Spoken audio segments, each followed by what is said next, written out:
E no bloco Blue Chips é Leviosa e não Leviosa.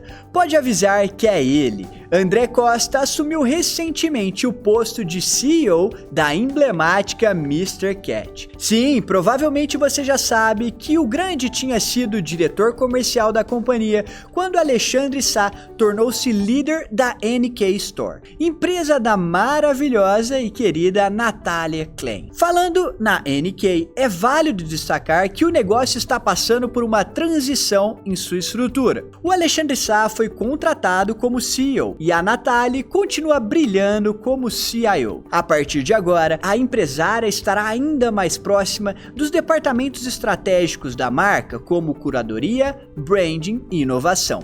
A mágica de olhar para o futuro e assim fazer do presente um vulcão de oportunidades. A ordem é importante, não esqueça. E qual que é a reg desse bloco? Aproveitando talentos. Se você colocasse o Ronaldinho Gaúcho para dar aula de português, provavelmente teria um péssimo professor. Por outro lado, ele foi talvez o melhor jogador da história em um período de tempo.